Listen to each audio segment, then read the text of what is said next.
ప్రభునందు పిల్లారా, మన ప్రభు అయిన యేసుక్రీస్తు వారి నామంలో అందరికీ వందనాలు తెలియపరుస్తున్నాం.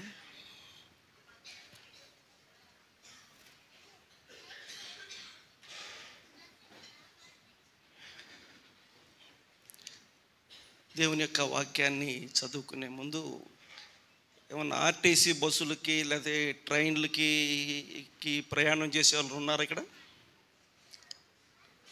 అంటే త్వరగా వెళ్ళిపోవాలి అనుకునేవాళ్ళు. నేను అనుకుంటున్నాను ఈ రాత్రి 99% అంతా స్థానికులే అనుకుంటున్నాను.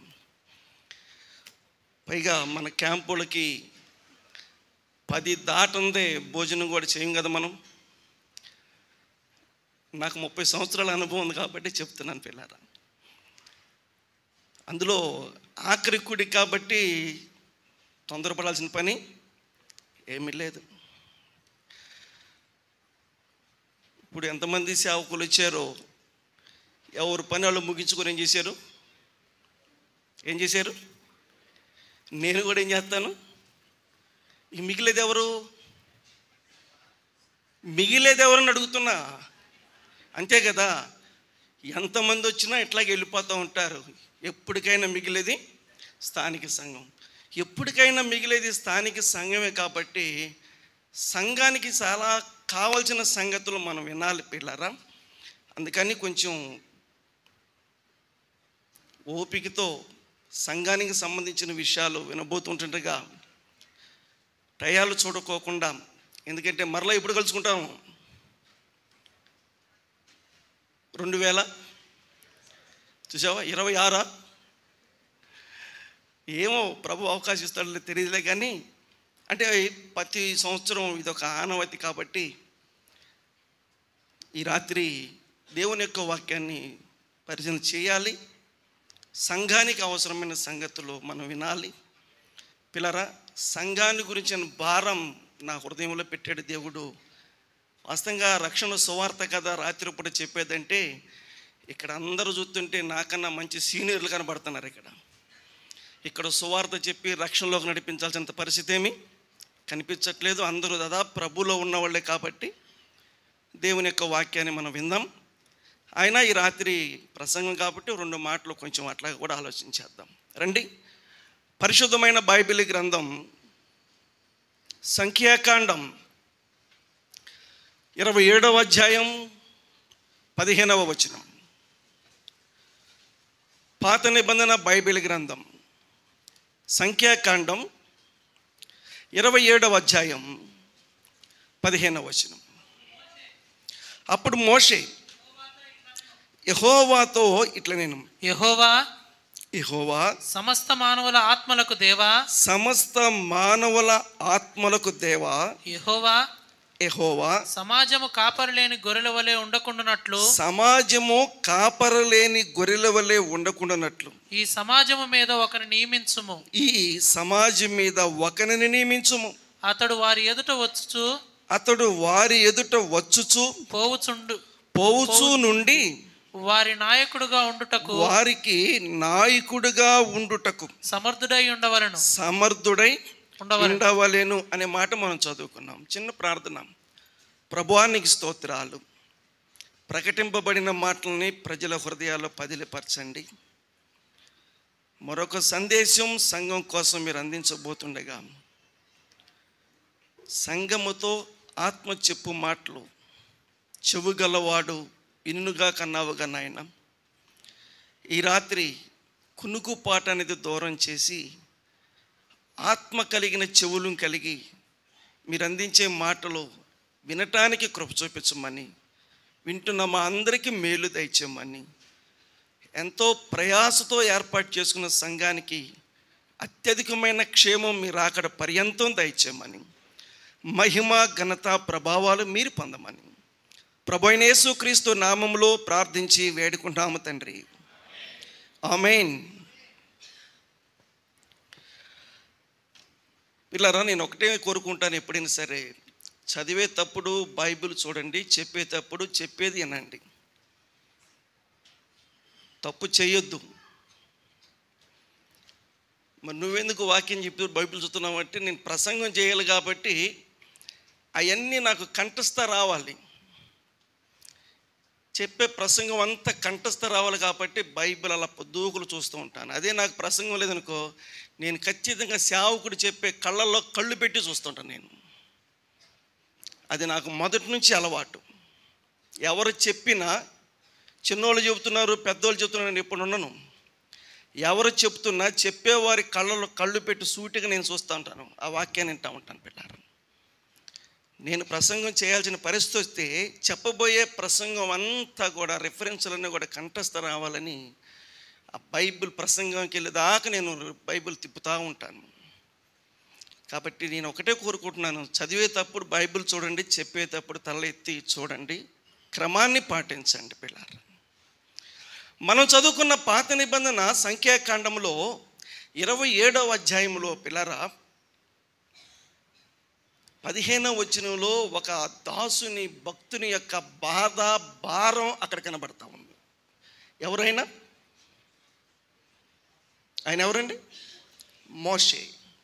మోషే హృదయంలో ఎంత భారం ఉందో చూడండి. మోషే ఎంత భారంగా ఆయన మాట్లాడుతున్నాడంటే 15వ వచనం, అందుకు మోషే, అప్పుడు మోషే యెహోవాతో ఇట్లా నేను విన్నారంటే, అప్పుడు మోషే యెహోవాతో ఇట్లా నేను విన్నారా? అప్పుడు మోషే యెహోవాతో ఇట్లా నేను. 12వ వచనం చదవండి. మరియు యెహోవా మోషేతో ఇట్లా నేను 15వ వచనం ఏమన్నారు? అప్పుడు మోషే యెహోవాతో ఇట్లా నేను. 12వ వచనం ఏమన్నారు? యెహోవా మోషేతో ఇట్లా నేను. గజిబిజిగా ఉందా ఏంటి? ఏమండి, ఏముంది ఇక్కడ? ఇద్దరు మనుషులు మాట్లాడుతున్నారు. ఇద్దరు మనుషులు ఏం చేస్తున్నారు?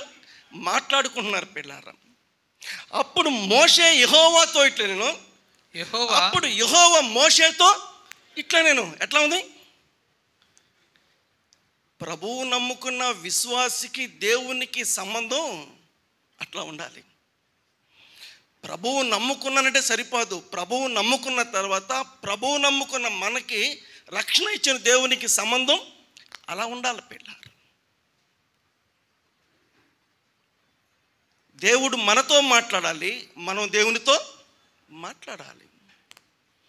ఎందుకు ఆయన గొప్ప సేవకుడు అయ్యాడు అంటే పిల్లరా, ఆయన ఎప్పుడు దేవునితో మాట్లాడుతూ ఉంటాడు, దేవుడు కూడా ఆయనతో మాట్లాడుతూ ఉంటాడు. మనం చెప్పుకోవటం కాదు, దేవుడే స్వయంగా చెప్తున్నాడు. సంఖ్యాకాండం 12వ అధ్యాయం 6 నుంచి 8 దాకా. త్వరగా సంఖ్యాకాండం 12వ అధ్యాయం 6 నుంచి 8. వారిద్దరు రాగా ఆయన నా మాటలు వినుడి, మీలో ప్రవక్త ఉండిన ఎడల యెహోవానగు నేను దర్శనమిచ్చి అతడు నన్ను తెలుసుకొనున్నట్లు కలలో అతనితో మాట్లాడుదును. నా సేవకుడైన మోషే అట్టివాడు కాడు. పిల్లరా, నా సేవకుడైన మోషే అట్టివాడు కాడు. మరి ఏంటంట? అతడు నా ఇల్లంతటిలో నమ్మకమైన వాడు. నేను గూఢ భావములతో కాదు దర్శనమిచ్చి ముఖాముఖిగా మాట్లాడుదును. ముఖాముఖిగా, పిల్లలు గమనించండి, ముఖాముఖిగా చెప్పాలి. ముఖాముఖిగా ఎవరెవరు ముఖాముఖి? దేవుడు, మోషే దేవుడు. పిల్లరా, దేవుని ముఖ దర్శనం చేయటం అనేది మామూలు విషయం కాదు. ఈ మాట మోషే చెప్పలా, ఎవరు చెప్పారు? దేవుడు చెప్తున్నాడు. నా సేవకుడు అలా కాదు, మోషే నేను ముఖాముఖిగా మాట్లాడతాం. అందుకే పిల్లరా, దేవుని ముఖం ఎలా ప్రకాశించిద్దో మోషే ముఖం కూడా ఏమైంది చెప్పలేదండి. ఉందా లేదా బైబిల్లో?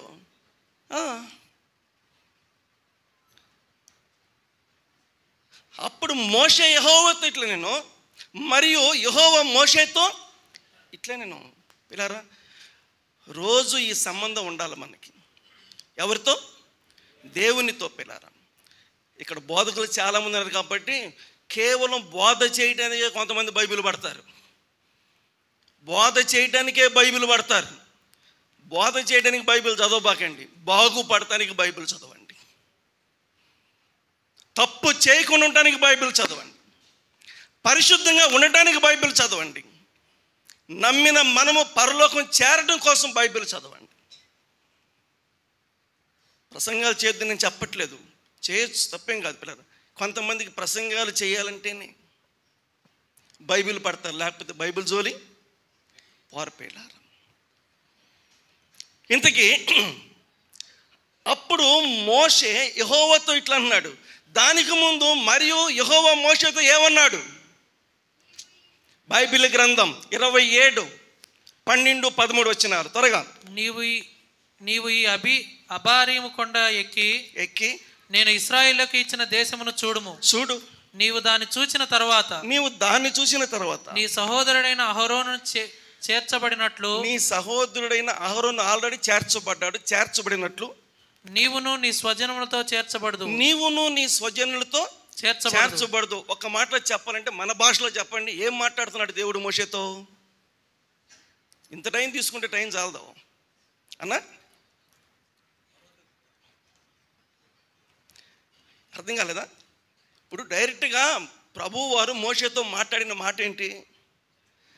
ఇక నీకు భూమి మీద జీవించే అవకాశం లేదు, ఇక భూమి మీద నీ యాత్ర ముగించబడింది, ఇక నువ్వు బయలుదేరిరా అంటే ఎజ్కేతో చెప్పలే. ఎజ్కేలాగా నువ్వు మరణం అవుతున్నావు అటు చెప్పలా. నీ సహోదరుడు ఆల్రెడీ చనిపోయాడు, నువ్వు కూడా ఏమవుతున్నావు? చనిపోతున్నావు అని చెప్పాడు పిల్లారా. అంటే ఇక్కడ మోషేకి దేవుడు ఏ మాట చెప్పాడు? సావుని గురించిన మాట చెప్పాడు, మరణాన్ని గురించిన మాట చెప్పాడు పిల్లారా. తల్లి, చెల్లి, బాబు, నాయన వినండి. మరణాన్ని గురించిన సంగతులు పొద్దున పూట మాట్లాడాలా, మధ్యాహ్నం మాట్లాడాలా, రాత్రి మాట్లాడొచ్చా? అన్నీ ఇస్తున్నాడు, మీరైతే ఏం మాట్లాడతారా? ఎప్పుడైనా మాట్లాడవచ్చా? ఏమో, నేనైతే చాలాసార్లు చూచాను. ఇప్పుడు మాట్లాడుతూ అసలు ఇప్పుడు మాట్లాడకూడదు, సాయంకాలం పూట మాట్లాడకూడదంట. సాయంకాలం పూట మరి ఎప్పుడు మాట్లాడాలి? మరణాన్ని గురించిన సంగతులు ఎప్పుడు మాట్లాడాలి పిల్లరా? చెప్పండి ఒక మాట. షాలేం 6 బెట్టాలని షాలేం సంఘానికి ఒక ప్రశ్న అడుగుతున్నాను. అది 30 సంవత్సరాల జీవితంలో జరిగిన ఒక సంఘటన. ఆ రోజు చిన్నదానం గారి ఇంటికాడ కుటుంబ ప్రార్థన. మన అన్నయ్యలందరూ బయట క్యాంప్కి వెళ్ళిపోయారు, ఎవరు లేరు ఇక్కడ. చిన్నదానం గారు కుటుంబ ప్రార్థన పెట్టుకున్న వాళ్ళు పెద్ద బాబు పుట్టినరోజు. మరి ఇప్పుడు ప్రసంగం చేయాలి, అన్నోళ్ళందరూ బయటికి వెళ్ళిపోయారు, ప్రసంగికులు ఎవరు లేరు, మేమేం చేయలేదులే. ఆయన తెలిసిన వేరే సంఘానికి వెళ్ళి ఒక కుటుంబాన్ని ఆహ్వానిస్తే వాళ్ళు వచ్చారు. మేమందరం పాటలు పాడిన తర్వాత ఇప్పుడు ప్రసంగం ఎవరు చేయాలంటే దానవన్న ఏం చేశాడంటే, బ్రదర్ మీరు కొంచెం వాక్యం చెప్పండి బ్రదర్ అన్నాడు.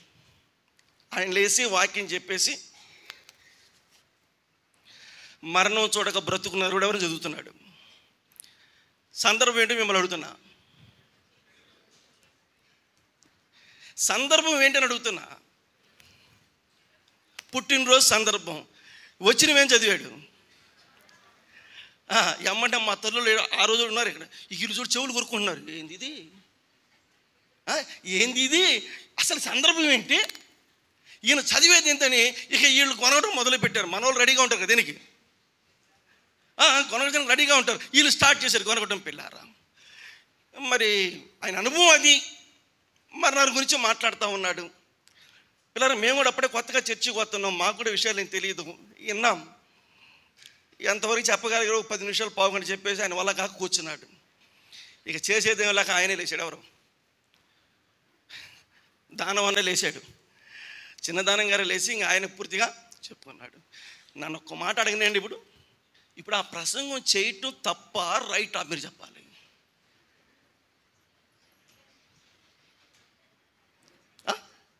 తప్పు అమ్మ, తప్పు అంట పిల్లలకి, తప్పు అంట అర్థమవుతుందండి. ఏ తప్పు? అవునా? పెరుగుతుంది వయసని అనుకున్నావు, అవి రావులే మీకు పాటలు, అవి రావు. ఎందుకు పుట్టినరోజు అంటే పెరిగిపోయింది వయసు, కానీ తన అంతర్భావం ఏంటంటే తరుగుతుంది ఆయుష్ అని తెలియట్లా. పుట్టినరోజు జబర్దస్త్ పెద్ద కేక్ తెచ్చుకొని నువ్వు తినరాని మోట్లు పెడతా ఉంటారు పిల్లలు, గమనించండి. కానీ అసలు సందర్భం ఏంటంటే మనము ఒక్కడుగు సమాధికి ఏమయ్యాం కాదా? కాదా? ఆయన చేసిన ప్రశ్న కరెక్టా కదా? ఆయన చేసిన ప్రశ్న కరెక్టే కదా పిల్లారా? బైబిల్ గ్రంథంలో పుట్టినరోజు ఇలా చెప్పాలని చచ్చిన రోజు ఏమీ లేదు. ఎప్పుడైనా చెప్పుకోవచ్చు, ఎప్పుడైనా చెప్పుకోవచ్చు. నేను ఎరిగిన సత్యం అది, నేను నమ్మిన సిద్ధాంతం అది. పిల్లరా అర్థం చేసుకోండి. ఇంతకీ మోషే నువ్వేమవుతున్నావు? నువ్వు చచ్చిపోతున్నావు మోషే అంటే ఎవరికైనా డాక్టర్ గారు కూడా ఇంటికి తీసుకెళ్ళామా ఆయన ఏం తింటాడు పెట్టండి అంటే ఒక దెబ్బకి ఏమవుతాడు పేషెంట్? దెబ్బకి పేషెంట్ రూపురేఖలు ఏమైపోతాయి? ఏమన్నా డాక్టర్ గారు ఏమి లేదంట అంత నిజం చెప్పరా ఇదిగో అటు భయపడతా నువ్వు నిజం చెప్పరా లేదు కాదు నువ్వు దాస్తున్నావు. పిల్లరా ఎవరికైనా చావు మరణం మరణం చావు అంటే 10 రోజుల నుంచి వచ్చేవాడు ఈరోజు చచ్చిపోతాడు.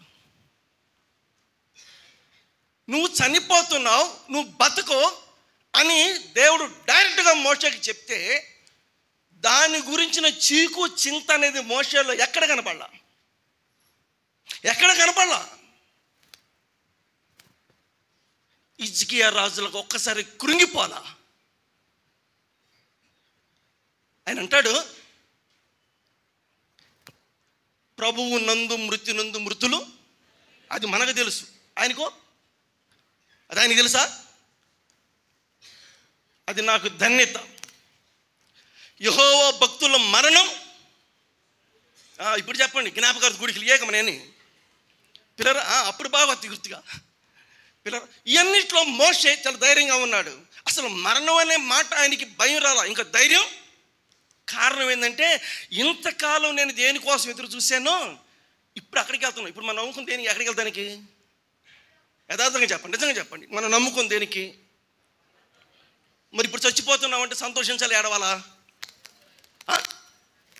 ఏం బాగా చెప్తున్నారండి అసలుకి. నువ్వు చచ్చిపోతున్నావంటే మంచిది, ఇప్పుడు పరలోకానికి నమ్ముకుందే పరలోకానికి వెళ్తాను కదా, సత్య పరలోకం. ఇప్పుడు రేపు పొద్దున్న మళ్ళీ పనికి వెళ్ళాలి, పిల్లలకి పరీక్షలు ఉన్నాయి, అయిపోయినాయి మీకు పిల్లరా. ఎన్ని పెద్ద సమస్యలు అన్నమాట. అందుకే టప్పున వెళ్ళిపోయావనుకో గోలలేదు. నేనైతే ఇలాగే అనుకుంటున్నా, మోషే ఎలాగనుకుంటున్నాడు పిల్లరా. నువ్వు చనిపోతున్నావు అంటే మోషే ఏమాత్రం జంకలా పిల్లరా. మోషే ధైర్యంగా మాట్లాడుతున్నాడు. ఆయన మాటల్లో ఉన్న ధైర్యం మనకు కనబడుతుంది 15వ వచనంలో. అప్పుడు మోషే యెహోవాతో ఇట్లా నేను ఏమన్నాడు? యెహోవా పిల్లలు గమనించండి, మోషే మాట్లాడుతున్నాడు. యెహోవాతో ఇట్లా అన్నాడు, యెహోవా సమస్త మానవుల ఆత్మలకు దేవా. అబ్బా ఏం మాట చెప్పాడండి. ఎవరంటే ఆయన? సమస్త ఆయన ఎవరు? ఆత్మలకు దేవుడు. ఎప్పుడైనా మనం ఈ మాట పలికామా? ఎప్పుడైనా మనం ఈ మాట పలికామా పిల్లరా? మరణం పేరు చెప్పగానే భయపడి ఏదో దిగులు పడాల్సిన వ్యక్తి అవన్నీ పక్కన పడేసి అంటున్నాడు, యెహోవా సమస్త మానవులకు ఆత్మల కలిగిన దేవ, ఆత్మల దేవ. భూమి మీద ఉన్న మానవులందరూ ఎవరి ద్వారా కలగజేశారు? ఎవరు కలగజేస్తే వీళ్ళందరూ పుట్టుకొచ్చారు పిల్లరా? ఏ రోజున నీకు తెలుసే సంగతి? ఏ రోజు నువ్వు చెప్పే ఈ మాట? యెహోవా సమస్త మానవుల ఆత్మలకు దేవా. ఆత్మలకు దేవ అంటే సూటిగా ఒక మాట చెప్పాలంటే సమస్త మనుషులకు దేవుడు నువ్వేనయ్యా. సమస్త మనుషులకు దేవుడు నీవే. 100వ కీర్తన 3వ వచనం, బైబిల్ గ్రంథం కీర్తనల గ్రంథం 100వ కీర్తన 3వ వచనం. యెహోవాయే దేవుడని తెలుసుకొనుడి. చూసారండి, యెహోవాయే దేవుడని తెలుసుకొనండి. ఆయనే మనలను పుట్టించెను. చాలా మందికి అర్థం కావట్లేదు. యెహోవా అంటే ఎవరు? దేవుడు. యెహోవా అంటే ఎవరు? దేవుడు. పిల్లలు మరలా చెప్తున్నాను, యెహోవాయే దేవుడని తెలుసుకొనండి. అంతే, దేవుడు అంటే యెహోవా, యెహోవా అంటే దేవుడు, అంతే. ఏం తెలుసుకోవాలి? యెహోవాయే దేవుడని తెలుసుకుని ఆయనే మనలను పుట్టించెను. ఈ సత్యం తెలుసుకోండి పిల్లరా. ఆయన మనల్ని పుట్టించాడు. మనం ఈరోజు భూమి మీద ఉన్నామంటే, ఈరోజు మనం భూమి మీద ఇంతవరకు ఉన్నామంటే దీనికి గల కారణం ఎవరు? ఆయన మనల్ని పుట్టించాను. మనకై మనము రాలేదు. అక్కడే ఉంది, చదువుమా. మనము ఆయన వారము. మరలా యెహోవాయే మనల్ని పుట్టించెను, మనము ఆయన వారము, మనము ఆయన వారము, మనము ఆయన ప్రజలము, మనం ఆయన ప్రజలు. ఎంతమంది ఉన్నారు ఇందులో? భూమి మీద ఉన్న వాళ్ళు ఆయన ప్రజలు ఎవరు? ఆయన ప్రజలు కానోళ్ళు ఎవరు?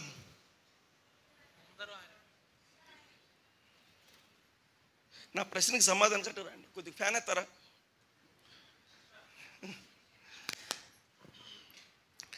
పిల్లలు గమనించండి, యెహోవాయే దేవుడని తెలుసుకొనుడి.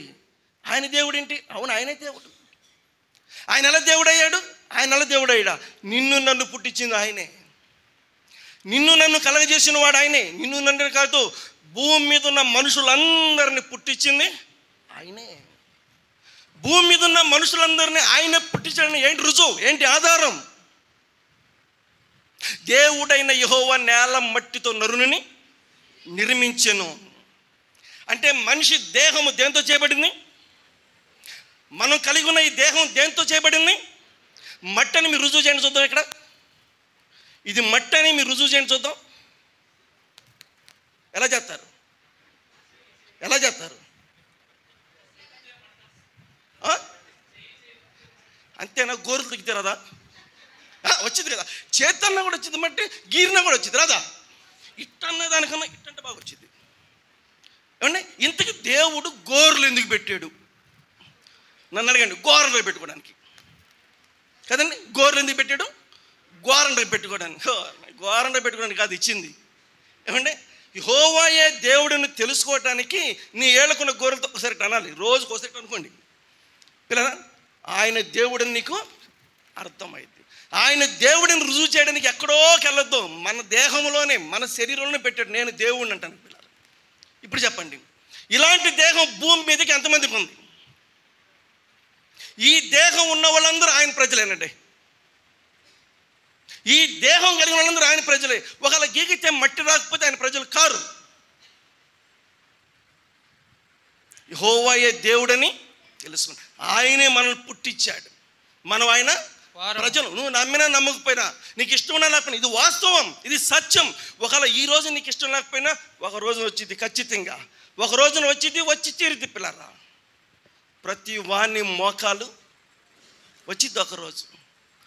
ఈ రాత్రి కాలం తెలుసుకో, నిన్ను పుట్టించిన దేవుడు ఆయనే ప్రభువైన యేసుక్రీస్తు వారు.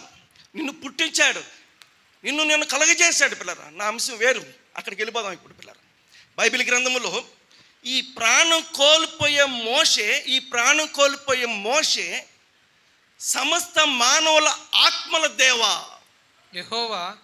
పిల్లరా గమనించండి, ప్రభువు నమ్ముకున్న ప్రతి ఒక్కరు ఈ సత్యం తెలుసుకొని ఉండాలి. ఈ సత్యాన్ని లోకానికి తెలియపరచాలి. ఈ సత్యాన్ని లోకానికి తెలియపరచాలి. భూమి మీద నుంచి సంఘాన్ని ఎందుకు ఇంకా పరలోకానికి ప్రభువు తీసుకెళ్ళలేదంటే, ఇంకా ఈ సంఘాన్ని లోకానికి తెలియపరచాల్సిన బాధ్యత ఎవరికుంది? సంఘానికి ఉంది.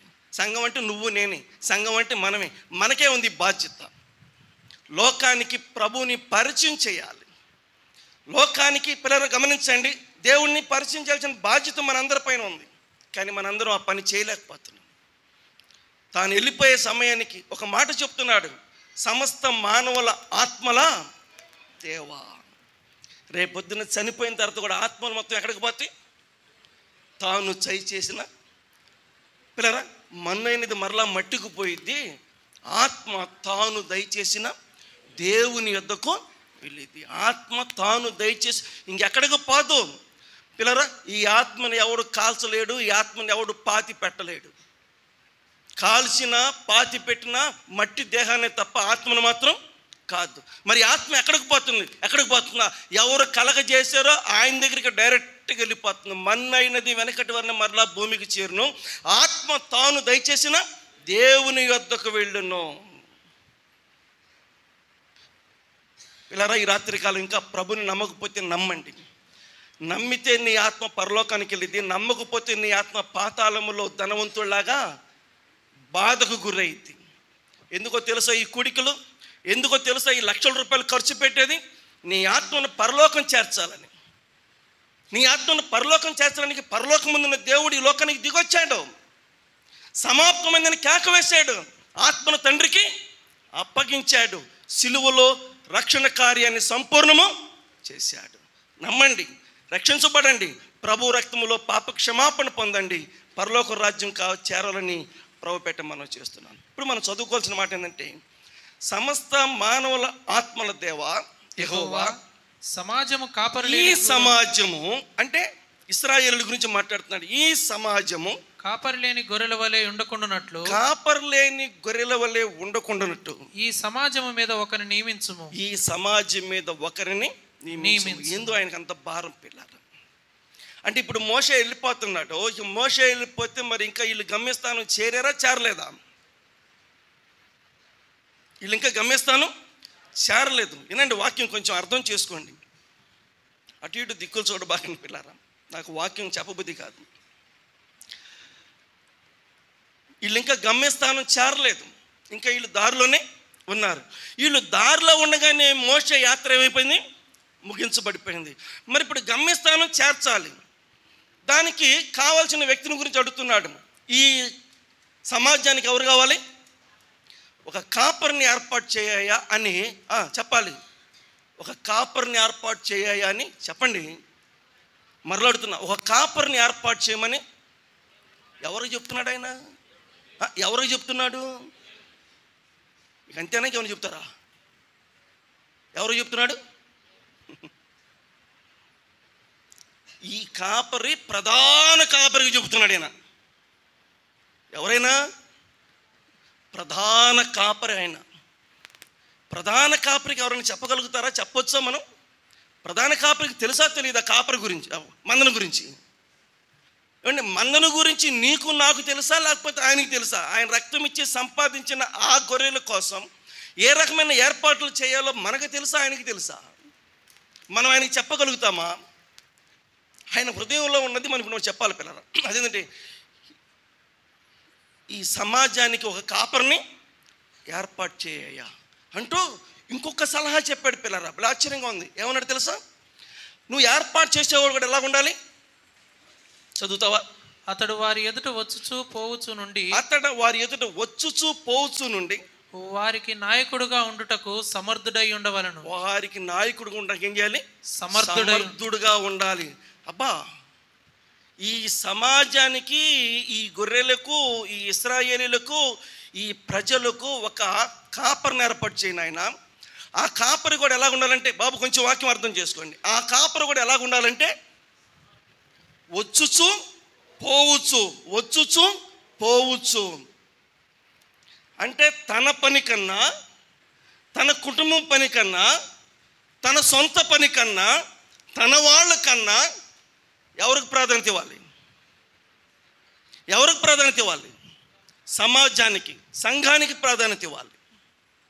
అతడు పోవచ్చు ఉండాలి. ఇంకేమన్నాడు? వారికి ఎలా ఉండాలి? నాయకుడిగా ఉండాలి. పిల్లరా, నాయకుడిగా ఉండాలి. నాయకత్వం కూడా ఎలా ఉండాలంటే, నాయకుడిని చూస్తే సమాజం గడగడగడ వణిగిపోవాలంతే. మీ అందరికి వందనాలు. ఈరోజు పద్ధతులు ఎలా ఉందంటే, సంఘాన్ని చూస్తే కాపరికి భయం. నేను నమ్మిన సత్యం ఇదే పిల్లరా. సంఘాన్ని చూస్తే కాపరికి భయం. వాస్తవంగా చెప్పాలంటే కాపరం చూస్తే మన బ్రదర్ల సంఘమే.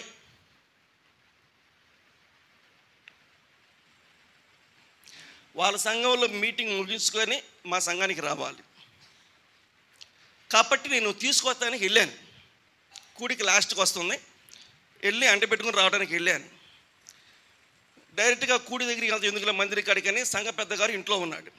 సంఘ పెద్ద గారి దగ్గరికి వెళ్ళాను, కాపరి గారి దగ్గరికి. రాత్రి మోది ఇంకా టైం అయింది, ఇంకేంటి ఇంకా వదలలేదు, ఇంటి రాయాలందా అని తీసుకుని వెళ్ళాడు. మేమిద్దరం కలిసి ఆడికి వెళితే లోపలేనో ఒక 15 మందో 20 మంది కూర్చొని ఏదో వాళ్ళు చెప్తుంటే వింటున్నారు. 20 మంది బయట కూర్చొని డ్వాక్రా మీటింగ్లు పెట్టారు. ఎక్కడ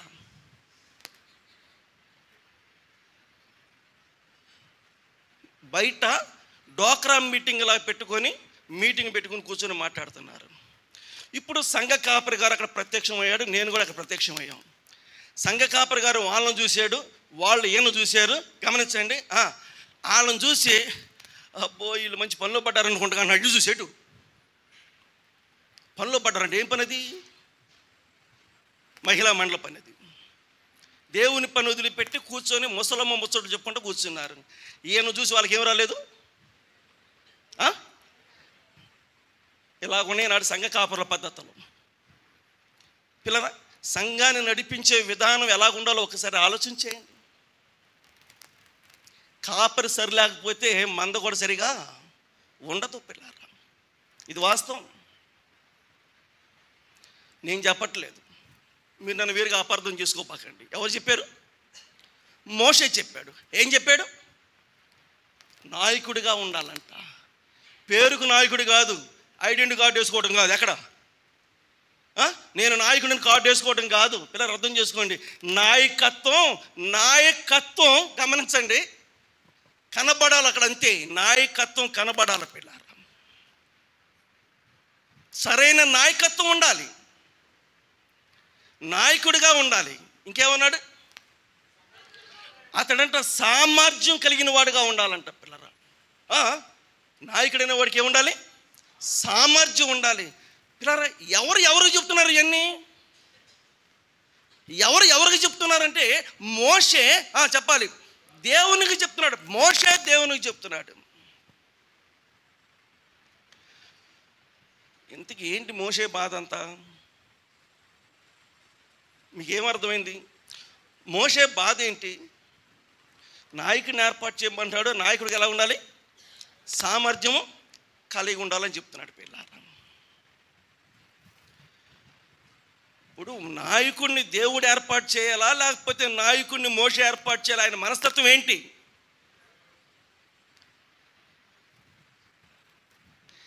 ఇంతవరకు బాగానే ఉంది, కానీ ఇక్కడికి వచ్చేలేక మోషే కొంచెం దిగజారిపోయాడు. మోషే కొంచెం దిగజారిపోయాడు. సామర్థ్యం కలిగినటువంటి నాయకుడిని ఏర్పాటు చేయమని ఇంతసేటుగా మోషే చెప్తున్నాడు అంటే, ఆయనకి 2 కొడుకులు ఉన్నారు. ఎవరికి? మోషేకి 2 కొడుకులు ఉన్నారు పిల్లరా. కాబట్టి తన తర్వాత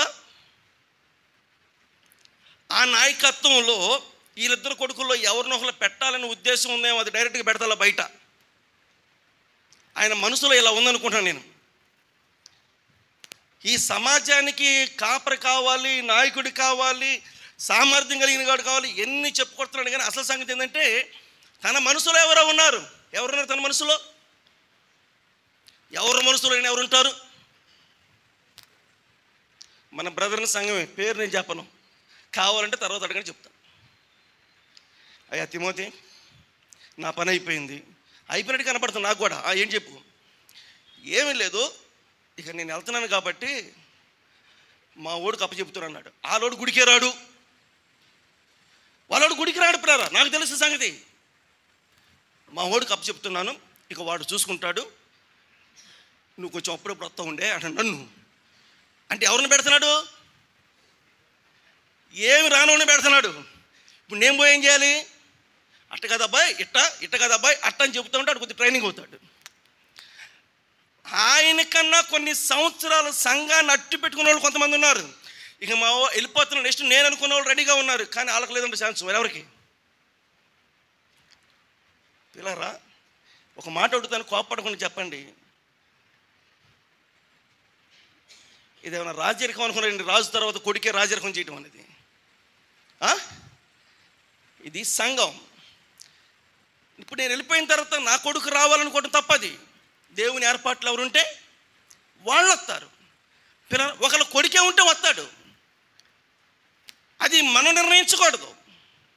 ఈ రాత్రి నేను చెప్పాల్సిన మాట ఏంటంటే, సంఘానికి కాపరి వెళ్ళిపోతే నెక్స్ట్ ఆ సంఘాన్ని చూడగలిగిన వ్యక్తిని ఎవరు ఏర్పాటు చేయాలి? ఒకవేళ ఏర్పాటు చేసిన ఆ వ్యక్తికి ఉండాల్సిన లక్షణాలు ఎలాగ ఉండాలి? ఏం మోషే నువ్వు ఇంత భారంగా చెప్తుంటే నేను అనుకున్నా, కానీ తీరా చూస్తే ఇప్పుడు ఏమవుతుందంటే, పిల్లరా, తనకున్నటువంటి కొడుకుల్లో ఇద్దరిలో ఎవరినొకరిని ఏర్పాటు చేయాలని ఆలోచన కలిగి ఉన్నాడే. ఒకళ్ళు తప్పేమీ లేదు. కొంతమందికి ఎలాగ ఉంటుంది ఆలోచన, లోకరీతిలో ఉండొచ్చేమో, కానీ సంఘములు ఎలాంటి పనులు ఉండకూడదు. దయచేసి అలాంటి ఆలోచనలు పెట్టుకోకూడదు పిల్లలు ఎప్పటికి కూడా. దేవుడే నిర్ణయించాలి, దేవుడే నిర్ణయించాలి. ఇప్పుడు మోషే హృదయంలో ఉన్న భారాన్ని దేవుడు తీసేశాడా, దేవుడు నిర్ణయించాడంటే ఈయన చెప్పిన మాటలు దాదాపుగా నిదానంగా ఆలకించి ఇప్పుడు ఆయన మాట్లాడుతున్నాడు. వచనం 18. అందుకు యెహోవా మోషేతో ఇట్లా అన్నాడంట. ఏమన్నాడు? నూను కుమారుడైన యెహోషువ. అయిపోయింది, అంతే పిల్లరా. మనందరూ తెలుసు పాఠం, ఇక నేను చెప్పాల్సిన పని కూడా లేదు. మోషేతో దేవుడు డైరెక్ట్గా చెప్పాడు. ఎందుకు నువ్వు అంత నిరుత్సాహపడిపోతావు, ఎందుకు నువ్వు అంత డిలే అయిపోతావు, ఎందుకు? నీ తర్వాత ఆ పోస్టుని నేను ఎవరికి నిర్ణయించాను? నూను కుమారుడైన యెహోషువకు నేను నిర్ణయించాను అన్నాడు. పిల్లారా త్వరగా చెప్పాలి సంగమా. నూను కుమారుడైన యెహోషువ సామర్థ్యం కలిగిన వాడా అని అడుగుతున్నాను. ఇప్పుడు మోషేకి ఆ పని చేయడానికి ఆలోచన చేయండి. ఇక్కడ సామర్థ్యత కావాలి. ఆయన అడిగాడు, సామర్థ్యత కలిగి ఉండాలన్నాడు, వస్తూ పోతూ ఉండాలన్నాడు. పిల్లరా గమనించండి, నాయకుడిగా ఉండాలన్నాడు. ఇప్పుడు మోషే కోరుకున్న లక్షణాలన్నీ యెహోషువలో ఉన్నాయా? దేవుడు చెప్తున్నాడు, నీ తర్వాత యెహోషువే సంఘాన్ని నడిపించేవాడు, నీ తర్వాత యెహోషువే ఈ ప్రజలను కానాను దేశానికి తీసుకెళ్ళేవాడు. ఉన్నాయా యెహోషువలో సామర్థ్యత?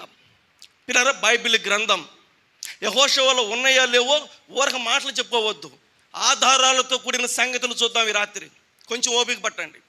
ఆధారాలతో కూడినటువంటి సంగతులు చూద్దాం ఈ రాత్రి బైబిల్ గ్రంథంలో. నిర్గమాకాండం 17వ అధ్యాయం 8-9 వచనాలు.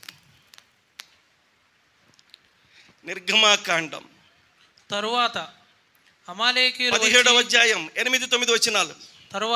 తరువాత అమాలేకీయులు వచ్చి రెఫీదోములో ఇశ్రాయేలులతో యుద్ధము చేయగా మోషే యెహోషువతో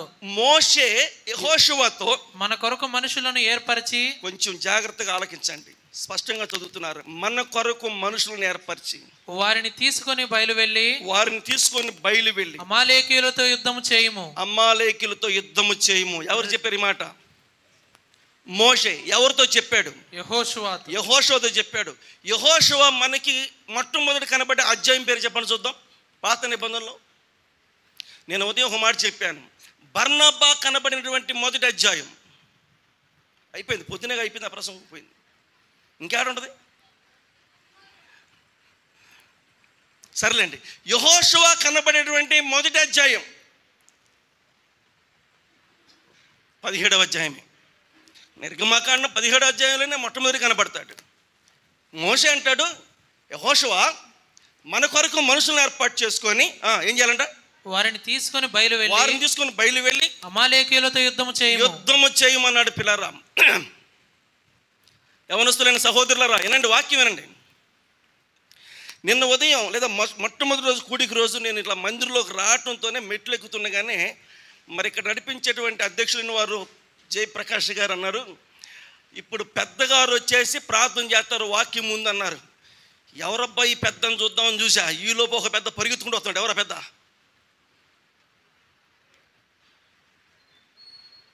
ఏంది నాకు అర్థం కాదు, అన్నీ మీరు కొత్తగా చూస్తున్నారు. మన దేవుడు ఉరుకులు పరుగులతో వస్తున్నాడు. నేను పెద్ద అంటే ఇంకా ఈయనకన్నా పెద్ద జుట్టు నడిచి ఉంటుంది అనుకున్నాను నేను. ఆయన జుట్టు నడవడం కాదు, గమనించండి, గుండ్రలాగా పరిగెత్తుతున్నాడు ఆయన. ఆయన ఏం పెద్ద వచ్చాడు మొత్తానికి అనుకున్నాను. మొత్తానికి పెద్ద పరిగెత్తుకుంటూ వచ్చేసి ప్రార్థన చేసి పడేసాడు. అయిపోయింది, గమనించండి. ఇప్పుడు నేను ఆ పెద్దను అడుగుతున్నాను, ఇక్కడ ఉన్నాడు కనపడుతున్నాను నాకు ఇక్కడ. ఇప్పుడు ఆ పెద్దను అడుగుతున్నాను, బాబు డేవిడ్ పెద్దగారు, 1 లీటర్ పెయింట్ తీసుకొచ్చి గోడకయ్యా. అర్థం కాదు అన్నమాట. 1 లీటర్ పెయింట్ తెచ్చి గోడకేయమని చెబుతున్నా, వేస్తాడా ఏడా? వాళ్ళ ఫ్రెండ్ అడుగుతున్న ప్రదీప్ని, రెండో ఫ్రెండ్ అడుగుతున్న బుజ్జిని, ఎస్ఐ గారిని అడుగుతున్న విజయ్ గారిని, ఇంకందరి పేరు చెప్పాలంటే కొంపతీసి సుగుణరావు అవుతున్నాడు. చెప్పండి, పెయింట్ వేస్తాడా ఏడా? వేస్తాడా? ఏంటయ్యో ఎవరితో మాట్లాడుతుంది తెలుసా? Painting master. నాకు ఇంగ్లీష్ రాదులే. I'm painting master. నేను వచ్చేయమని నేను ఉంటాను ఇక్కడ. పిల్లరా, గత 3 రోజుల క్రితం అపార్ట్మెంట్ని పెయింట్ చేపిస్తున్నాను నేను. నాకున్న పని ఒత్తిడిని బట్టి, సేవ ఒత్తిడిని బట్టి నేను 1 గంట 2 గంటలు ఉంటా పని దగ్గర. ఎప్పుడు బైబిల్ చదువుకోవాలి నేను. అంతా మా తమ్ముడు చూసుకుంటాడు అక్కడ వ్యవహారం అంతా. ఒక 2 నెలల నుంచి మా దగ్గర పని చేస్తున్నాడు. నేనైతే చూస్తున్నాను ఆ మనిషిని. నిన్న వేరే గత్యంతరం లేక ఈ గోడకు పెయింట్ వేయాలి. వాండర్ గారు చెప్పాడు, నాకు అర్జెంట్ ఈ శాంపిలే, నేను అర్జెంట్గా ఊరు వెళ్ళిపోవాలన్నాడు. అందుకే నిన్న మీ దగ్గర రాలేదు. ఒక కుడికి గోడ నేను ఆడ కూర్చొని పెయింట్ వేయడానికి, పెయింట్ తీసుకొచ్చేసి కలిపి గోడకి వేయమన్నా. ఆడు బెత్తరపోయి ఏం చేయాలో తెలియట్లా. ఆడు వచ్చి ఎన్ని రోజులైంది? 2 నెలలు అయింది. నాకు తెలియదు ఆడికి రాదని. ఇంకా ఆడు డబ్బా ఉరుగుతున్నాడటగా. ఏమైంది నీకంటే, ఇంతవరకు నా చేత బ్రష్తో పెయింట్ వేయలేదని అన్నాడు రాడు. మరి ఏం చేసావు నువ్వు అంటే, ఏం చేస్తాను ఊడవటం తోడవటం ఆ పని చేస్తున్నాడంట. ఇప్పుడు పెయింట్ అయిపోతే ఇక చేసేది ఒక సొక్కా మడత పెట్టుకుని నేనే పూసుకున్నా. ఇప్పుడు డేవిడ్ని చేయమని చూస్తాను. 2 నెలలు చూడండి రాలే డేవిడ్కి వచ్చే పెయింట్ వేయడం వచ్చా. ఎందుకు చెప్పారంటే ఇదంతా? పిల్లరా, యెహోషువ మనుషులను తీసుకొని వెళ్ళి ఎవరితోనంట వాళ్ళతో యుద్ధం చేయమంటే, అంతకుముందు ఎన్ని యుద్ధాలు చేశాడు యెహోషువ అన్నా? అంతకుముందు యెహోషువ ఎన్ని యుద్ధాలు చేశాడు? యుద్ధాలు చేసినోడు చెప్పాడైనా. యుద్ధాలు చేసినోడు చెప్పాడు. పిల్లలు గమనించండి, నిజంగా ఇశ్రాయేలు అంతకుముందు యుద్ధం చేశారా అంటే 13, 17 నిర్గమకాండం చదవండి. నిర్గమకాండం 13వ అధ్యాయం 17వ వచనం. మరియు ఫరో ప్రజలను పోనీయగా దేవుడు ఈ ప్రజలు యుద్ధం చూచినప్పుడు వాళ్ళు పశ్చాత్తాపడి ఐగుప్తునకు తిరుగుదురేమో అని అసలమ్మ వందనాలు. ఆయన దగ్గరికి పోయే మార్గం వదిలిపెట్టి చేశాడు, చుట్టూ తిప్పుకొచ్చాడు వాళ్ళని. అంటే వాళ్ళు యుద్ధం చేయడానికి వచ్చినప్పుడు ఆ యుద్ధం చూసి వీళ్ళు ఏమవుతారు? భయపడతారు. అంటే వీళ్ళకి యుద్ధం చేయటం రాదు. వీళ్ళకి ఏం చేయటం వచ్చంటే, ఇశ్రాయేలీలకి మట్టి పిసుకటం కదా, ఇటుకలు చేయటం, అంతస్తులు కడతారు. వీళ్ళు కట్టడాలు కడతారు. మట్టి పనులోను, ఇటుకల పనులోను, పొలం పనులోను వీళ్ళు సీనియర్లు. కానీ జూనియర్లు దేనిలో? యుద్ధంలో వీళ్ళు జూనియర్లు. అలాంటిది యెహోషువతో నువ్వు వెళ్ళి యుద్ధం చేయమంటే, ఇక్కడ గమనించండి, నేనైతే 4 శివాట్లు పెట్టేవాడిని, ఎప్పుడైనా చూసేవాడిని. కానీ సామర్థ్యత కలిగినోడు కిక్కుమల్లా. మీరు చదువుకోండి, మనకి అయిన కుదరదు. ఇప్పుడు యెహోషువ నాయకుడు చెప్పినట్టుగా యుద్ధానికి వెళ్ళాడా రాలేదా? యుద్ధం చేశాడు చేయలేదా? నేను ఎప్పుడు కత్తి పట్టలేదా, నాకు ఎప్పుడు అలవాట్లేదు చెప్పలేదండి. ఇలాంటి మాట మోషే అన్న చెప్పాడేమో కానీ దేవునికి యెహోషువ మోషేకి చెప్పలా. సామర్థ్యత కలిగి ఉండాలంటే చెప్పింది చేయటం తప్ప ఎదురు ప్రశ్నలు వేసేవాడు సామర్థ్యం కలిగినోడు కాదు. నేర్చుకోవాలి, సంఘ కార్యక్రమాలు నేర్చుకోవాలి. ఏమి నేర్చుకోవాలి పిల్లరా? చెప్పింది చేయటం నేర్చుకోవాలి. అదేంటి రాదుగా, రాకపోతే అడిగి తెలుసుకో, తప్పేం లేదు. కాకపోతే నాకు రాదని మాత్రం ఏం చేయకూడదు, ఉండకూడదు. పిల్లరా, ఇంతకీ సామర్థ్యత కలిగినోడా కాదా మీరు ఆలోచన చేయండి. బైబిల్ గ్రంథములో ఆ రకంగా యుద్ధానికి బయలుదేరినటువంటి యెహోషువ 32వ అధ్యాయం బైబిల్ గ్రంథములో పిల్లరా 17వ వచనమా, పరిశుద్ధమైన బైబిల్ గ్రంథములో నిర్గమాకాండం 32వ అధ్యాయాన్ని ఒకసారి చూడండి. ఆ ప్రజలు పెద్ద కేకలు వినుచుండగా, రైట్ నాన్న, బాగా చదివా, వెరీ గుడ్, చదువు. ఆ ప్రజలు పెద్ద కేకలు వేయుచుండగా యెహోషువ ఆ ధ్వని విని పాళెములో యుద్ధ ధ్వని అని మోషే. చాలండి, బాగా నెమరమైన మాట చదివాడు. ఇంతకీ అలా స్టార్ట్ చేసిన యెహోషువ దేనికి అలవాటు పడ్డాడు? ఏమ్మా మీరేం మాట్లాడతలా? దేనికి అలవాటు పడ్డాడు? పిల్లలు చెప్పాలి. ఫస్ట్ కాపీ రైటింగ్ ఎందుకో పైనుంచి కింద వరుసగా రాస్తారు, నాకు అర్థం కాదు. పిల్లలు చెప్పండి. ఈ పిల్లలు చూడమన్నా మనకెళ్ళే ఇటు చూడండి, ఆడుకోవడానికి వచ్చారా? నేను ఆడుకోనిలే. కాపీ రైటింగ్ ఎందుకు ఇస్తారు మీకు? పైన ఒక లైన్ ఇచ్చి కిందకి రాపిస్తారు. ఎందుకో ఏం మాకేం తెలియదు. అలా అడగండి, వెళ్ళి మంత్రులు రేపొద్దున. పిల్లరా దయచేసి అర్థం చేసుకోండి వాక్యాన్ని. ఆ రకంగా అలవాటు పడినటువంటి యెహోషువ చివరికి ఏ స్థితికి వచ్చాడంటే ప్రతిది ఒక యుద్ధంలాగా భావించేశాడండి. ఇప్పుడు అక్కడ జరుగుతుంది యుద్ధమా లేకపోతే ఆటపాట? జనులు తినుటకును కూర్చుని ఆటకును వాళ్ళు లేచారంట, అది ఆట. కానీ యెహోషువకి ఎలా ఉంది? అది ఒక యుద్ధంలాగా కేకలేస్తున్నారులే, వాళ్ళు తాగేసి బాగా ఎగురుతో కేకలేస్తున్నారు, అది ఒక యుద్ధంలాగా. అంటే ఈయన యుద్ధంలో బాగా కూరుకుపోయాడు పిల్లల, యుద్ధంలో ఆరితేరిపోయాడు అంతే. అంటే యుద్ధం అంటే భయం లేనంత సీనియర్ అయిపోయాడు. యోబు గ్రంథం 39వ అధ్యాయం 25వ వచనం. త్వరగా యోబు గ్రంథం 39వ అధ్యాయం 25వ వచనం. బాకానాదము వినబడినప్పుడు యోబు గ్రంథం 39:25. బాకానాదం వినబడినప్పుడల్లా అది ఆహా ఆహా అనుకొని, అది ఆహా ఆహా అనుకొని దూరము నుండి యుద్ధ వాసన తెలుసుకొనును. తమ్ముడు బాగా చదివావు. ఎవరో చెప్పు చూద్దాం. అయిపోయింది. ఇంత టైం ఆవిడ నేనేమన్నా ఇవ్వు, ఇంత టైం ఏమను ఆలోచన చేయండి. ఎవరు అని అంటే 39:19. గుర్రమునకు నీవు బలమునిచ్చితివా? గుర్రము యుద్ధం వాసన చూస్తే ఆహా ఆహా, మనకు పలావ్ చూస్తే చెప్పండి ఓహో ఓహో, మనకు పలావ్ ఉంటే ఏమంటే మనకు ఏదైనా తినేది మంచిగా ఉంటే మనకి అసలు ఏంటో మా వాడి వాళ్ళ ఏళ్ళ మీద ఉంటే కొండ పొయ్యి మీద పలావ్ ఉడుకుతుంటాడు, అందుకని అలా అంటాడు కోహోడు పిల్లల. కొంతమందికి ఆ రకమైన ఉద్యమంలో ఉంటారు. గుర్రానికి ఉన్నటువంటి ఆసక్తి ఏంటంటే యుద్ధ వాసనని గమనించిద్ది అంతే. యుద్ధ వాసన పసిగట్టింది. యుద్ధ వాసన స్టార్ట్ అవగానే దీనికి ఆనందం ఎక్కువైపోయింది. దేనికి? గుర్రానికి పిల్లరా. 21వ వచనం చెప్పింది చూడండి. 39:21. మైదానంలో అది కాలు దువ్వి, అంతే దాని లక్షణం, దాని గుణం, దాని హుషారు చూడండి. మైదానంలో కాలు దువ్వి ఆడెంతటోనైనా సరే నేను పడగొడతానని చెప్పి ఏం చేసింది గుర్రం? తన బలమును బట్టి సంతోషించున్నారు. అంటే యుద్ధంలో ఒక గుర్రం ఎంత స్పీడ్గా ఆసక్తి కలిగి ఉంటుందో చివరికి యెహోషువ ఎలా తయారయ్యాడు? ఎలాంటి యుద్ధాలైనా సరే, ఎలాంటి వారితోనైనా సరే యుద్ధం చేయడానికి యెహోషువ సీనియర్ అయిపోయాడు పిల్ల.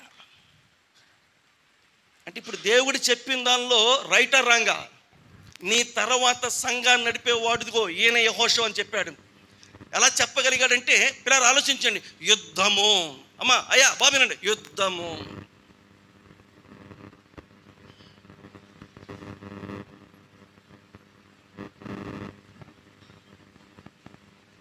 సౌలుకి వేల కొలిది. బాగా చెప్పండి, ఏం జరిగింది అక్కడ? ఎవరు ఓడిపోయారు, ఎవరు గెలిచారు? ఏమో అయినా తెలియదు. ఎవరు ఓడిపోయారు, ఎవరు గెలిచారు? గొలియాతు ఓడిపోయాడు. ఓడిపోయాడా చచ్చిపోయాడా? యుద్ధం అంటే గెలవటమా చావటమా? అదన్నా సంగతి. యుద్ధం అంటే ఏంటి? అంతే. యుద్ధం అంటే చావటం లేకపోతే గెలవటం. అర్థమవుతుంటే యుద్ధం అంటే చావటం లేకపోతే గెలవటం, అంతే పిల్లారా. వస్తే బాడీ అన్న వచ్చింది, లేకపోతే సన్మానం అన్న చేస్తారు పిల్లారా.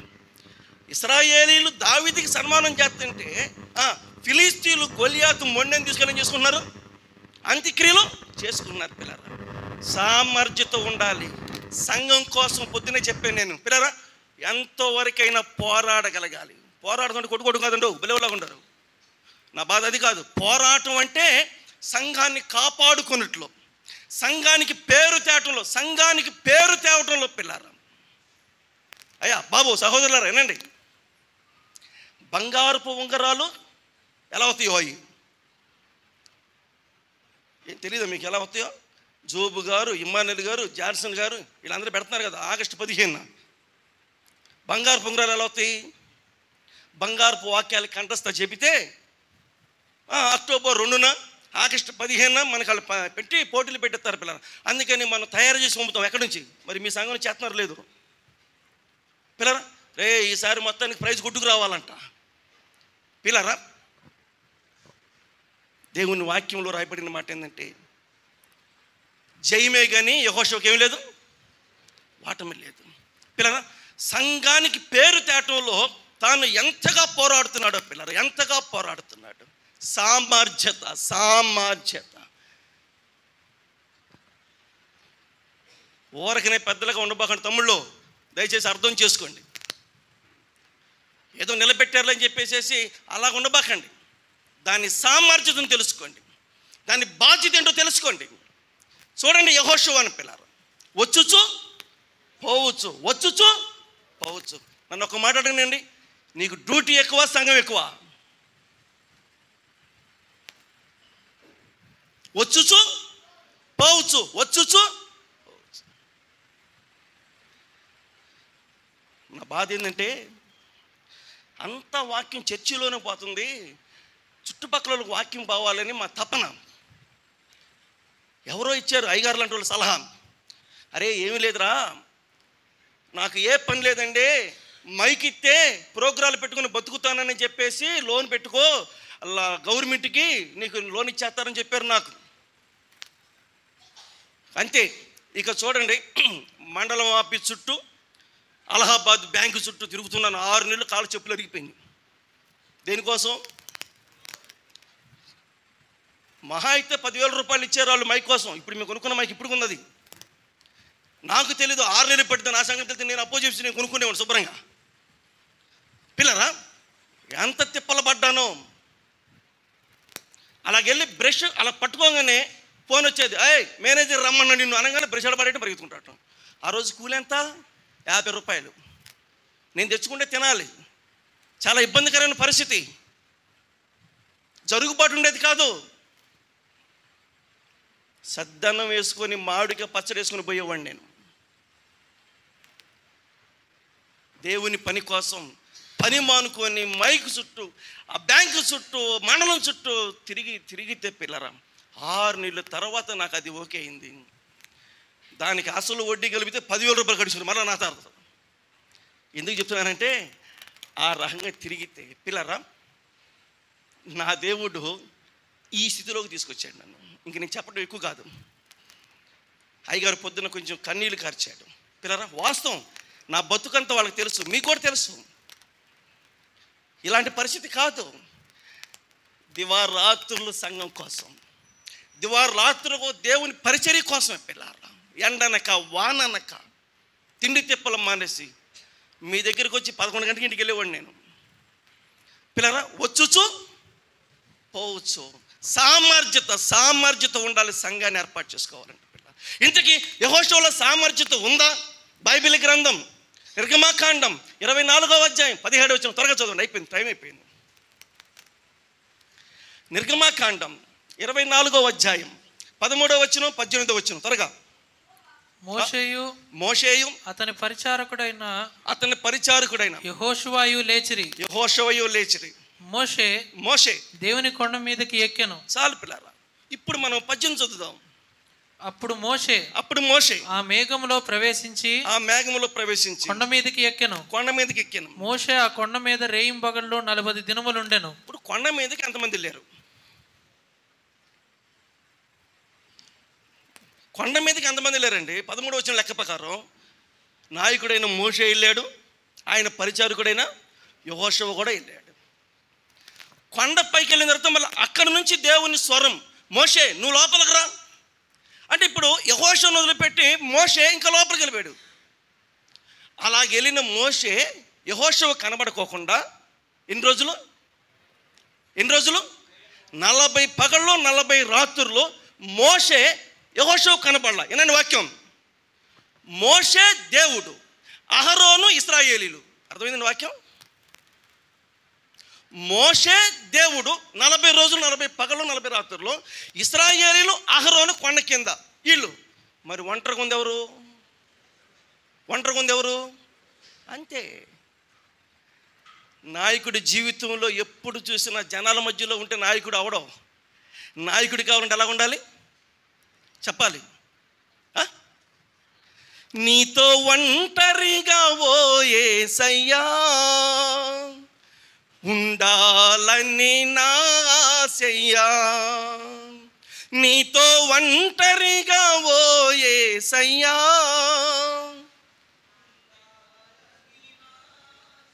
ఒంటరిగా ఉన్నవాడు నాయకుడు అవుతాడు. ఒంటరిగా ఉన్నవాడు సామర్థ్యం ఉంటుంది పిల్లారా. అర్థం చేసుకోండి. చాలామందికి ఒంటరిగా ఉండడానికి ఇష్టం ఉండదు, జనాలు కావాలి పిల్లరా. ఈ మధ్యలో ఒంటరిగా ఉన్నా ఇది మాత్రం ఎప్పుడు దగ్గరే ఉంటుంది. పిల్లరా, ఇది ఒంటరితనం అంటారా? ఇది ఎంతమందిని కవర్ చేస్తుంది తెలుసా? ఎంతమందిని? చివరికి ప్రధానమంత్రి కూడా కవర్ చేస్తుంది ఇది. దేశంలో అందరినీ కవర్ చేస్తుంది ఇది. ఒంటరిగా ఉన్నారు. ఒంటరిగా నాయకత్వానికి ఉండాల్సిన లక్షణము ఒంటరిగా. ఎన్ని రోజులు? 40 పగళ్ళు 40 రాత్రులు. సామర్థ్యం ఉందా లేదా? ప్రభునందు పిల్లారా, యెహోషువల సామర్థ్యత మనకి కనిపిస్తూ ఉంది పిల్లారా. దేవుడు చెప్పాడు యెహోషువ సామర్థ్యత కలిగిన వాడు అని చెప్పాడు పిల్లారా. నేను 3 మాటలు చెప్పి ప్రార్థన చేస్తానికి నేను ఎంత బలంగా దేవుడు యెహోషువని నాయకుడిగా రుజువు చేస్తున్నాడంటే, ఇంకొక వ్యక్తి ఏలెత్తి చూపించే పని లేకుండా డైరెక్ట్గా ఆమోద ముద్ర పైనుంచి వచ్చింది. ఎక్కడి నుంచి? దేవుని దగ్గర నుంచి వచ్చింది. పిల్లలు అర్థం చేసుకోండి. మన స్వార్థం కోసం, మన స్వభావిలాభం కోసం, మన అనుకూలం కోసం ఎవరిని పడితే ఏర్పాటు చేసుకున్న సంఘాన్ని ఏం చేయకూడదు? పాడు చేయకూడదు పిల్లలు. సంఘాన్ని పాడు చేయకూడదు. అతనిలో సామర్థ్యత ఉందా లేదా మనం పరిశీలన చేసుకోవాలి. దేవుడే చెప్తున్నాడు. పిల్లరా అర్థం చేసుకోండి. ఈ మాటలు చెబుతూ ఉంటే యెహోషువ చెవులో ఈ మాటలు సుమారుగా పడిని అనుకోండి. ఎలాగుంటుంది పరిస్థితి? మనసు ఎలా ఉంటుంది? మనసు ఎలా ఉంటుంది? బాధపడతాడా సంతోషిస్తాడా? బాధపడతాడా సంతోషిస్తాడంటే మరి సంఘంలో బాధ్యత వస్తుందంటే చాలామందికి కొంచెం సంతోషంగానే ఉంటుంది పిల్లారా. కానీ ఈ విషయంలో యెహోషువ సంతోషించడానికి మనకేం కనిపించట్లా. యెహోషువ గ్రంథం 1వ అధ్యాయం 6వ వచనం. త్వరగా యెహోషువ గ్రంథం 1:6. నిన్ను విడువను, నిన్ను ఎడబాయను, నిబ్బరము కలిగి ధైర్యముగా నుండు. నిబ్బరము కలిగి ధైర్యము. ఎవరు చెప్పారు? ఎవరికి చెప్పాడు? అంటే ఇప్పుడు యెహోషువకు సంతోషం ఉందా, బాధ ఉందా, భయం ఉందా? చాలామంది కావాలని కోరుకుంటారు. వాళ్ళకి ఆ వరం లేకపోయినా నాకు కావాలని తపన పడుతూ ఉంటారు. కొంతమంది రికమెండేషన్ చేసుకుంటూ ఉంటారు. మీరు గమనించండి, ఇక్కడ రికమెండేషన్ కాదు, డైరెక్ట్ పైనుంచి ఆమోద ముద్ర పడింది, పైనుంచే వచ్చింది పర్మిషను. కానీ యెహోషువ ఏం చేస్తున్నాడు? దేవుడు చెప్తున్నాడు నిబ్బరం కలిగి ధైర్యంగా ఉండు. వచ్చిన వేడు అయితే నీవు నిబ్బరము కలిగి జాగ్రత్త పడి బహుధైర్యముగా నుండి. మరలా అదే మాట, బహుధైర్యంగా ఉండు. అంటే ఇప్పుడు యెహోషువకి ఇష్టం లేదా? ఈ నాయకత్వం యెహోషువకి ఇష్టం లేదా? నాకు వద్దయ్యా, ఎన్ని యుద్ధాలు చేయమన్నా చేస్తాను, ఎన్ని కొండలెక్కమన్నా ఎక్కుతాను, ఎన్ని రోజులు ఒంటరిమన్నా ఉంటాను. కానీ నాకేమొద్దు? నాకు నాయకత్వం వద్దు. ఈరోజు నాకే కావాలి. ఏం కావాలి? నాకే కావాలి. ఆయన అంటే నాకు వద్దు అంటాడు ఆయన. మనమేమో నాకు కావాలంటాం. ఆయనకు అర్థం కానిది ఏంటి, మనకు అర్థమైంది ఏంటి? ఆయనకి దేవుడు అర్థమయ్యాడు, మనకు పదవి అర్థమైంది. దేవుడు అర్థమయ్యేవాడికి పదవులు కోరుకోడు పిల్లరా, పని కోరుకుంటాడు. నా మాట అర్థమవుతుందండి? మనిషి కుమారుడు పరిచర్య చేయించుకోవడానికి రాలా. ఎందుకు వచ్చాడంట? చేయటానికి వచ్చాడంట. అంతటోడే చేయటానికి వచ్చాడు. అయ్యా నేను చేస్తా, ఎంతైనా చేస్తా, నాకు మాత్రం ఆధిక్యతలు వద్దు. ప్రభు అంటున్నాడు నువ్వు బహుధైర్యంగా ఉండు. వచ్చిన 9 యెహోషువ గ్రంథం. నేను నీకు ఆజ్ఞ ఇచ్చి ఉన్నాను కదా, నిబ్బరము కలిగి ధైర్యముగా నుండుము. ఎన్నిసార్లు చెప్పాడు? 3 సార్లు చెప్పాడు పిల్లరా, 3 సార్లు చెప్పాడు. బాగా అర్థం చేసుకోండి. అంటే ఇక్కడితో దేవుడు పూర్తిగా అంగీకారం చెప్పేసేసాడు. నెక్స్ట్ మోషే తర్వాత నాయకుడు, ఇశ్రాయేలీలకి నాయకుడు, కాపరి, సామర్థ్యం కలిగిన వాడు యెహోషువ అని చెప్పేశాడు పిల్లరా. సరే దేవుడు చెప్పాడు, బాగానే ఉంది. కానీ మధ్యలో ఆయనడు కదా, ఏమనుకోబట్టి నేను సామెత చెప్పాను, సామెత గుర్తుకొస్తుంది.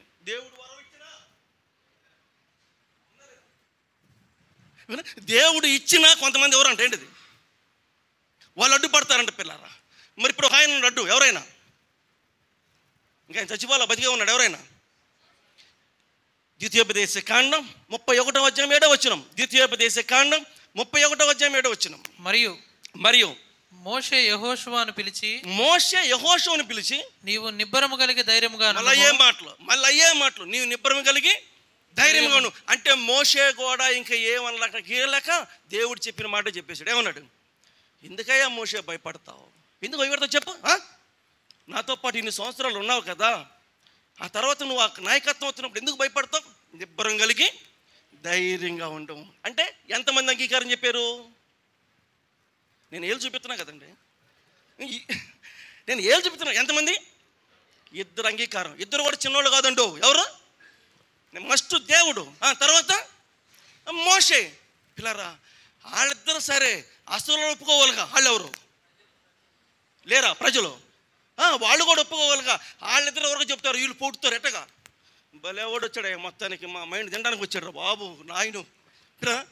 ఇట్లాగా ఇక చూడండి, వాకింగ్ చెప్పనీరు, పాట పాడనీరు, ఏదన్నా వంక తిరిగితే ఇంతకని ఎందుకో పెద్ద ఇక వీళ్ళు వదులుతారు బాణాలు. ఇక మామూలుగా రక్తాలు కనబడవు కానీ ఇక అవి బాగుంటాయి దెబ్బలు.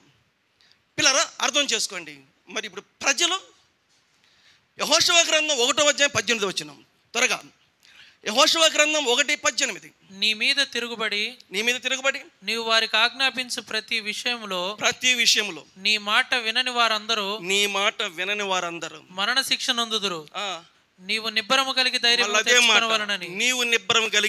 ధైర్యము తెచ్చుకొనవలెనని ఈ మాట చెప్పింది ఎవరు? ప్రజలు. ఇంకెవరు మిగిలేరు? టోటల్గా మెజారిటీ ఎంత వచ్చేసింది? ఎవరికి? యెహోషువకి. కానీ యెహోషువ మాత్రం వెనక దొక్కుతున్నాడు. మెజారిటీ మొత్తం వచ్చింది. సంఘంలో నాయకత్వం వహించేవాడికి మెజారిటీ మొత్తం రావాలి. మెజారిటీ లేకుండా నాయకత్వం వద్దు. మెజారిటీ రావాలి. నాయకత్వం రావాలంటే సంఘం అంతా ఆమోద ముద్ర వేయాలి, పెద్దల అంగీకారం తెలపాలి. మనందరం చెప్పిన దేవుడు దానికి అంగీకారం తెలియపరచాలి. అప్పుడే అతడు నిజమైనటువంటి నాయకుడిగా ఉంటాడు. పిల్లారు ఫైనల్గా వాళ్ళు చెప్పిన మాట ఏంటంటే 4:16 యెహోషువ గ్రంథం. యెహోవా చదువు అయిపోయింది. సాక్ష్యపు మందసమును మోయి యాజకులకు యోర్దానులో నుండి యువతలకు రండని ఆజ్ఞాపించమని యెహోషువతో సెలవీయగా, యెహోషువ యోర్దానులో నుండి ఎక్కి రండని ఆ యాజకులకు ఆజ్ఞాపించెను. యెహోవా నిబంధన మందసమును మోయు యాజకులు యోర్దాను నడుము నుండి ఎక్కి వచ్చినప్పుడు ఆ యాజకుల అరకాళ్ళు పొడి నేలను నిలువ. 4:14 చదువమ్మా. ఆ దినమున యెహోవా ఇశ్రాయేలు అందరి ఎదుట యెహోషువను గొప్ప చేసెను గనుక వారు మోషేను గౌరవపరిచినట్లు. చాలండి మోషేని గౌరవించినట్లు యెహోషువను కూడా ఏం చేశారు? గౌరవించారు. నాయకుడిని సంఘం ఏం చేయాలి? గౌరవించాలి. పిల్లరా నాయకత్వం వహించేవాడిని సంఘం ఏం చేయాలి? గౌరవించాలి. పిల్లరా గౌరవించాడు. ఇప్పుడు ఇశ్రాయేలుకి మోషే తర్వాత ఎవరయ్యా నాయకుడు అంటే? యెహోషువ. పిల్లరా అర్థం చేసుకోండి, ఆయన పేరు మీద ఒక పుస్తకం 24 అధ్యాయాలు కలిగినటువంటి పుస్తకం. ఎంత ఘనత దేవుడు ఇచ్చాడు. పిల్లరా ఈ రాత్రి వాక్యం ముగించబడుతుండగా మన సంఘాన్ని మనం కాపాడుకుందాం. సరైన నాయకత్వం కోసం మనం ప్రార్థన చేద్దాం. పెద్దలు తరం గతించిపోతుండగా ఇంతకన్నా రెట్టింపు చేసేటువంటి నాయకులు మాకు దయచేయి నాయన, వాళ్ళకి సామర్థ్యం ఉన్నట్టుగా సహాయం చేయి నాయన అని ప్రార్థన చేసుకుంటూ దినదినము మన సంఘాలను ఏం చేసుకుందాం? అభివృద్ధి పరుచుకుందాం. పిల్లరా పోటీలు పడబాకండి, పదవుల కోసం ఆశపడబాకండి. దేవుడు అనుగ్రహిస్తే ఎవరు దాన్ని తీసేయలేరు. మనం కావాలనుకుంటే పేరు గమనించండి, దేవుడు పక్కన పెట్టేస్తాడు. ఏది చేసినా సమస్త కార్యాల్లో మహిమ ఘనత ప్రభావాలు ఎవరికి రావాలి? దేవునికి రావాలి. తలలు వంచండి, ప్రార్థన చేద్దాం. మమ్మల్ని మిక్కిలిగా ప్రేమించిన మా ప్రేమ కలిగిన తండ్రి, నీ పాదాలకు వందనాలు స్తోత్రములు చెల్లిస్తున్నాం. మోషేలో ఉన్నటువంటి సంగతులు, యెహోషువలో ఉన్నటువంటి సంగతులు, నాయకులకు ఉండాల్సినటువంటి లక్షణాలు, సంఘాలకి కావాల్సినటువంటి బాధ్యత కలిగినటువంటి కాపరులు ఈనాడు సంఘాలలో కనిపించట్లేదు. అందుకనే అంత అభివృద్ధిని మేము చూడలేకపోతున్నాం. మా ప్రభువా, మీరు మాకు అనుగ్రహించిన స్థానిక సంఘాల్లో మేము ఎలాగుండాలో మాతో మీరు మాట్లాడేందుకు వందనాలు. నిజమైన సామర్థ్యత మా ప్రభువా కొట్టొచ్చినట్టుగా కనబడితే ఆ వ్యక్తి నాయకత్వానికి సరిపోతాడని రుజువు చేసి యెహోషువను నిలబెట్టి ఇశ్రాయేలీయులనైనా కానాను దేశానికి మా ప్రభువా మా తండ్రి సంపూర్ణంగా చేర్చినటువంటి కృప కలిగిన దేవానికి స్తోత్రాలు. మమ్మల్ని కూడా పరలోకం చేర్చేటువంటి నాయకత్వం మా జీవితాల్లో ఎల్లవేళలా ఉండడానికి సహాయం చేయమని, దీన సంఘాన్ని దీవించమని మా ప్రభువైన యేసు క్రీస్తు వారి పరిశుద్ధమైన నామములో ప్రార్థన చేసి వేడుకొనుచున్నాము తండ్రి. ఆమేన్. అందరికీ వందనాలు.